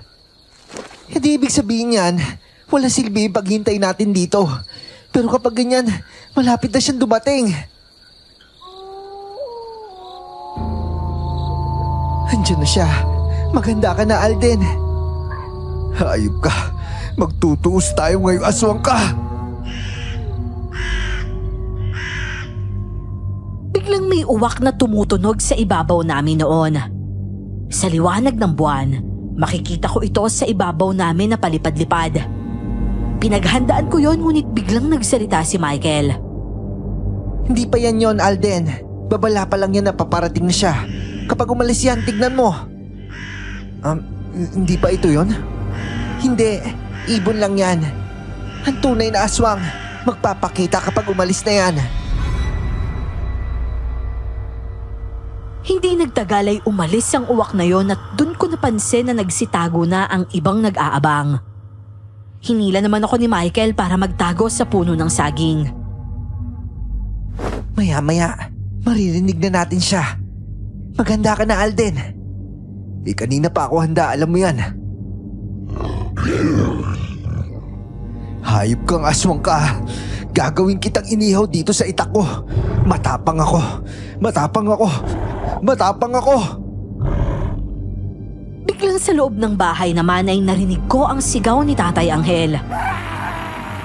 Nawalan raw ng hininga si Mara. Patayin na raw namin ang aswang. Gusto kong tumakbo sa loob pero pinigilan ako ni Michael. Alden, ito lang yung paraan para maligtas siya dito. Wala na daw siyang hiningi. Hindi. Mamamatay lang ang biktima kapag nakarating ito sa bahay ng aswang. Kaya yung narinig mong pagkawala ng hininga niya, ilusyon lang yon. Kasi kinukuha siya. Pero bago siya makuha, unahan na natin yung aswang na ito. Hayop siya. Talagang hindi ko siya hayaan. Ilang sandali ang nakalipas. Dinig na dinig ko ang angil ng aswang. Tila lumipat siya sa likuran pero may tao ring nakaabang roon. Kaya dun siya unang nasunggaban. Ayun! Nadali siya! Tara! Lapitan natin! Sa kabila ka! I-corner natin to! Tumakbo ko sa bandang likod ng aswang na yon. At tumakbo rin si Michael pero hindi siya lumapit. Nagpalipad lang siya ng pana habang kinakalaban ng aswang na yon ng ibang tao. Nang bitawan ni Michael ang palaso, daplis lang itong tumama sa balikat ng aswang at muntik na ring may ibang matamaan. Dahil doon ay binalingan nito si Michael ng pansin at mabilis na inatake.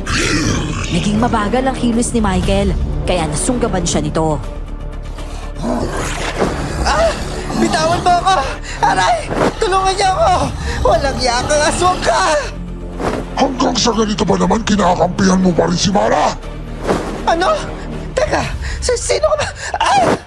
Pakawalan mo siya! Walang yaka! May nilagay kang asin sa itak! Para manghina ka na! Alam mo naman ito yung ginagawa ng mga tao, di ba? Pero bakit ka sumugod mag-isa? Hindi magtatagal. Mamamatay na si Mara! Kaya nga tatapusin na kita eh! Lumayo ka sa akin! Lumayo ka sa akin! Sa kasamaang palad ay nahagis niya ako noon.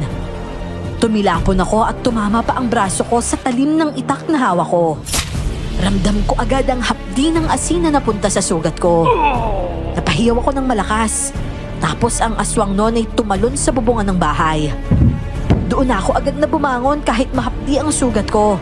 Tapos pinaulanan siya ng bala rin noon. O sige, dyan ka lang. Yari ka sa akin!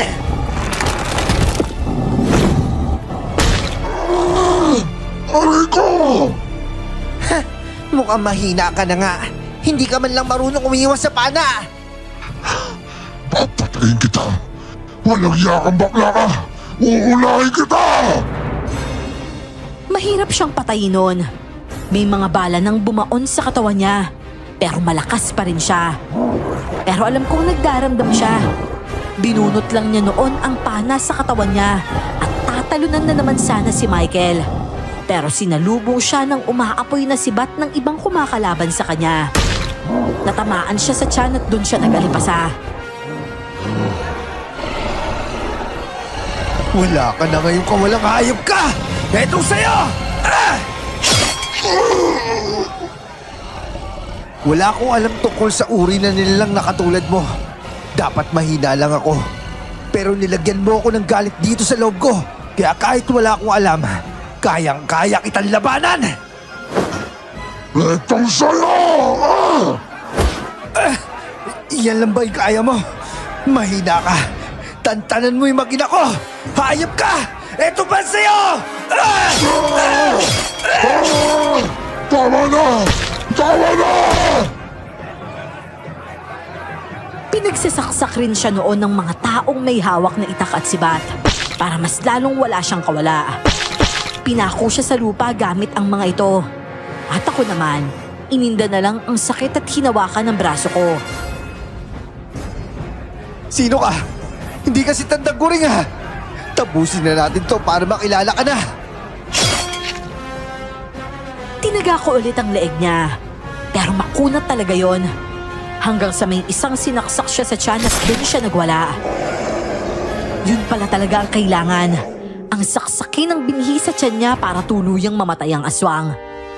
Ilang beses pa yung tinulak para bumaon hanggang sa nawala na ng buhay ang pangit na nilalang na yon. Ako naman noon, naghalo ang pawis at dugo ko sa katawan.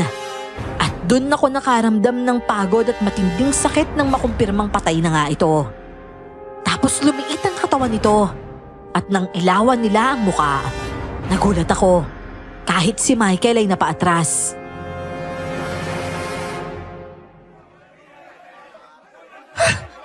Aris? Hindi si tandang-guring yung aswang, kundi siya. Aswang siya, hindi nyo alam? Hindi ko alam. Teka, hindi ko maintindihan.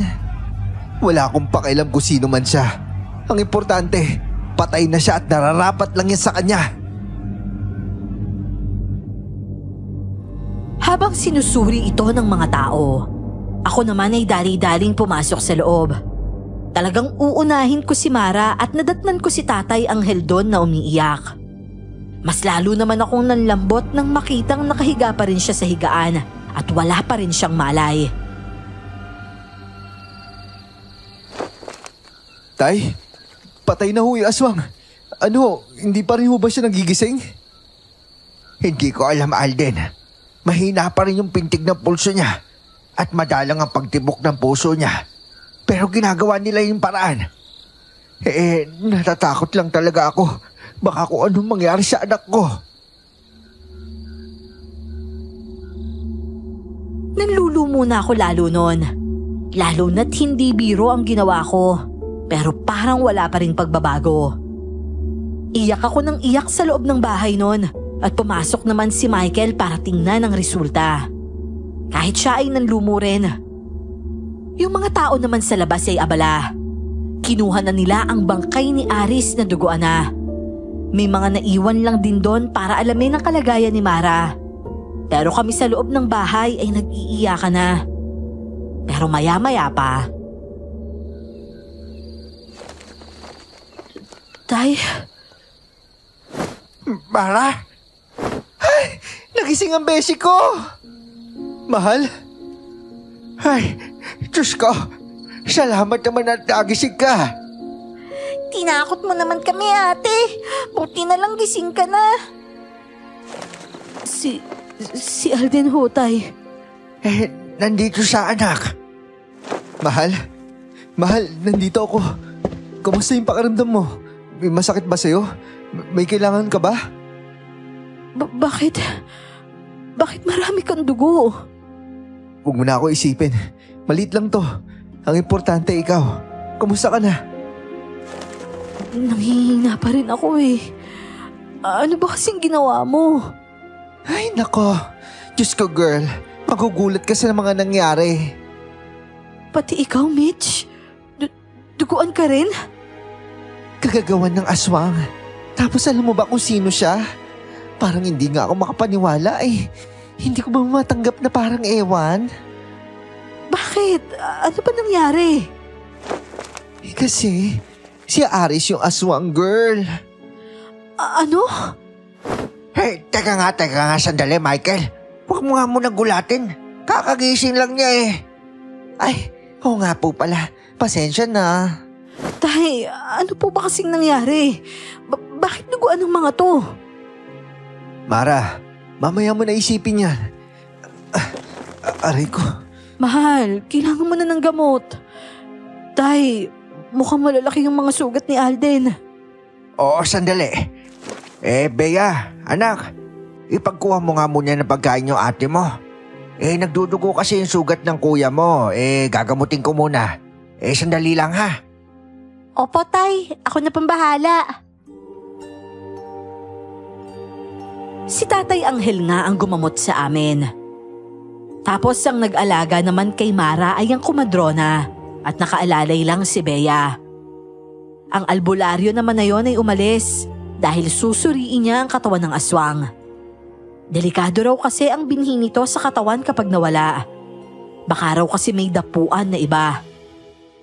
Kung kailan nilagyan na ng gamot ang sugat ko at may bendahe na rin ito, saka ko naman naramdaman ng matinding hapde.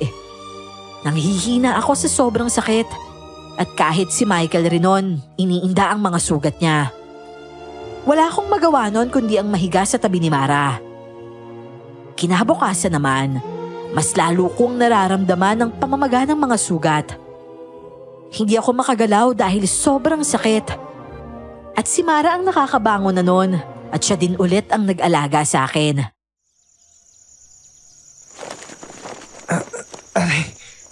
Grabe, sobrang sakit nito. Huwag ka na kasi muna magagalaw, mahal. Nagkaroon kasi ng langib kaya masakit na. Kapag gumaling ka na, balik na talaga tayo sa Maynila. Masyado na kasing hindi makatao yung mga napagdaanan mo dito. Ikaw rin Kayo ng anak natin. Sabi ko na nga ba, mahal eh. Buntis talaga ako. At ang importante, okay yan. Ligtas kayo. Kaya ingatan natin na maigi yan kasi hindi hinayaan ng Panginoon na mawala siya sa atin. Binigyan pa siya ng tsansa. O nga pala, mahal. Ang sabi nila kanina, pati pala bangkay nung matanda nakita na. Parang namatay lang daw bigla nung walang nakakaalam eh. Namatay lang ng basta? Oo daw. Pero ang hinala nila, nilipat daw kay Aris yung binhi, kaya naging aswang siya. Pero ang nakakapagtaka lang, paano ni Aris nagawang pumayag, di ba? Baka gusto niya rin tapos galit siya sa'yo. Halata naman eh. Wala kasi ako nakitang pagtutol sa pagiging aswang niya nung nakalaban namin siya. Mas gusto nga niya ituloy yung pananakit sa'yo eh. Tsaka si Michael, talagang sinaktan niya. Ibig sabihin pala, maliban sa ugali niyang alam ko, may ugali pa pala siyang mas masahol doon. Di talaga ako makapaniwala eh. Tinuring ko pa naman siyang kaibigan. Pero hayaan mo na, patay na siya. Medyo mahirap lang talagang tanggapin. Kasi kahit paano naman may pinagsamahan rin kami. Naintindihan ko yon. Pero ang sa akin naman, mabuti na sa kanya yon. Kayo ng anak ko yung gusto niya saktan eh. Wala akong pakialam kung magkaibigan kayo kasi tingin ko sa kanya, halimaw. Alam ko kung gaano siyang kabangis. Tumango lang siya noon at lumabas sa kwarto dala ang pinagkainan ko. Bumalik siyang may dalang tubig at gamot at yun naman ang ininom ko para mabilis akong makarecover. Hindi madali ang paghilom ng sugat ko noon. Kaya napatagal na naman ang biyahe namin papuntang Maynila. Balita ko pa noon, Pinalayas daw sa barangay pati ang pamilya ni Aris dahil baka pati raw sila. Aswang rin. Medyo nakakaawa pero hindi ko masisisi ang mga taong takot. Ang mga aswang kasi talaga ay hindi biro. 1 linggo naman ang nakalipas. Gumaling na ako. Hindi na kami nagsayang ng oras pa at umalis na kami sa probinsya nila. Gusto naming magsama ni Mara noon pero ayaw niyang sa bahay kami titira. Takot siya sa nanay ko kaya pinagbigyan ko na lang din. Kaya ang nangyari, umupa ako ng bahay noon at doon namin ginampanan ang pagiging isang buong pamilya. Nakabuntis ka nang hindi ka kasal, Alden? Ano ba namang klaseng pamumuhay yan? Nagsama pa kayo sa iisang bubong na para kayong mag-asawa, pero wala naman kayong titulo. Kung tinanggap mo lang siya kaagad dun, ma, sana nagkaroon na kami ng titulo. At dahil din sa kanya, sumasagot-sagot ka na sa akin. Pwede ba, ma? Minsan ba naisip mo kung tama yung opinion mo o mali? Oo, naiintindihan ko na meron kang standard. Pero buntis na, ma eh. Hindi magtatagal may apo ka na. Ayaw mo pa rin ba nun? Hindi pa ba sapat yung hindi masamang tao yung babaeng pinili ko? Hindi ba't mas mahalaga yung ugali? Ang ibig sabihin ko lang naman, paano ka ba aalagaan ng babaeng yan? Kagaya ng pag-aalaga niya sa akin nung nandun ako sa kanila. At hindi mo maiintindihan yun kasi hindi mo yun nakita. Kung hindi mo pa kayang intindihan, mas maiging ang bumukod na lang kami sa inyo. Seryoso kayo? Inaayawan niyo yung babaeng pinili ko? Parang iniwan niyo na rin yung apo niyo niyan. Sinubukan ko lang namang ipaalam sa nanay ko ang bagong buhay na pinasok ko. Ang akala ko pa noon dahil buntis na si Mara matatanggap na niya. Katulad ng ibang ina. Pero ganun pa rin ang mga salitang naririnig ko. Kaya talagang tinuloy ko ang buhay na labas sa pamamahay niya. Nanganak si Mara noon ng isang batang lalaki. At talagang kamukhang kamukha ko. Bilang isang ama, syempre natutuwa ako. Nang mag-edad ng 1 taong gulang ang bata, bumalik kami sa probinsya para makita naman ng mga biyenan ko ang apo nila. Talagang giliw na giliw sila sa bata. Aba, napakakit naman apo ko. Oh, Lola, ang gwapo na apo natin, oh. Oh, ayan si Lola mo. Hindi lang siya makatayo, pero siyempre alam ko natutuwa yan sa'yo, apo. Ay nako, napaka-cute mo talaga. Tatay, pwede ko rin bang buhatin si baby? Ay hindi, umupo ka dyan tapos kandungin mo siya. O sige po, tay. Kamusta na po sa lugar dito, tay? Payapa na matapos mo wala yung aswang noon. Pero bago maging payapa noong umalis kayo, gumante yung pamilya ni Aris sa kapitan. Kaya ayun, may taga ng itak si Kap sa braso. Ang laki kaya noon. Hoy, bruha! Hala, namating na pala kayo. Patingin nga ako sa inaanak ko. Aba, ang gwapo naman. Hala. Kamukha ng ama. Kakaiba talaga yung dugo mo, Alden, no? Wala talaga kay Mara, ano? Ang damot mo, ha? Kaya nga sa kanya lahat nakuha, no? Ganun talaga kapag lagi kang hinahampas ng una na walang dahilan. Ay, kaya pala. Pero ang gwapo-gwapo talaga nito ni baby. Hihintayin kita paglaki, ha? Lalandiin kita. Hoy. Lumayo ka nga dyan sa anak ko. Bad influence ka. Charot. Biro lang yun, no? Siya, pakarga na kay baby. Bea, pairam nga ako. Pamangkin ko po yan eh. Oo, alam ko. Pairam lang naman. Napakadamot naman nito. Ayan. Hi, Pogi. Ayaw sa'yo ang pangit mo daw. Ay, sama na ugali naman itong baby mo. Huwag mong gayahin yung ugali ng mami mo, ha? Very bad yan. Mami na ba ang tawag niya sa'yo? Mama na lang. Para namang masyadong pangmayaman yung mami. Ha? Diyosera. Wala naman sa mayaman o mahirap ang magtawag sa mami, no? Baliw. Ayaw ko nga. Mama na lang, okay na yun. Nga pala. Kapag kinasal kayo maid of honor ako. Ay nako, Michael. Mag-investment ka na lang. Abay, bibigyan mo pa ng kasalanan yung simbahan Hindi na mahalata na lalaki ako kapag nakagaw na. Anong hindi halata? Halata kaya. Napakalaki ng muscle mo dyan, oh. Mas malaki ka pa dun sa nagbabantay sa gym. Anong hindi halata ka dyan? Nagtawanan kami noon kasi totoo naman. Hindi ko nga nahalata na bakla siya dahil sa pananamit niya. Kapag nasa labas naman kasi talaga siya, hindi siya todo bigay ng pagkabakla. Pero sa loob ng bahay, bigay na bigay talaga siya. Umabot sa 3 taong gulang noon ang anak namin at saka kami kinasal. Kasama rin naman ang nanay ko sa kasal namin noon. Tao rin siyang humarap sa pamilya ni Mara. Pero hindi pa rin maiiwasan ang i-backstab niya sa ibang tao, ang uri ng pamilyang dinikitan ko. Sumasama ang loob ni Mara dahil minsan sinasabi ito ni Mama sa mukha niya.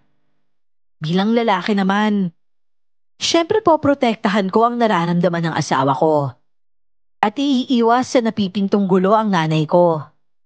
Ayoko sa ginagawa ni Mama, pero wala naman akong magagawa dahil mama ko pa rin siya. At nakikita ko naman kahit papano na rumerespeto si Mara sa kanya. Hanggang dito na lamang po ang aking kwento, Miss Clar at Sir Jay. Maraming salamat po sa pagpili nitong aking kwento para i-ere.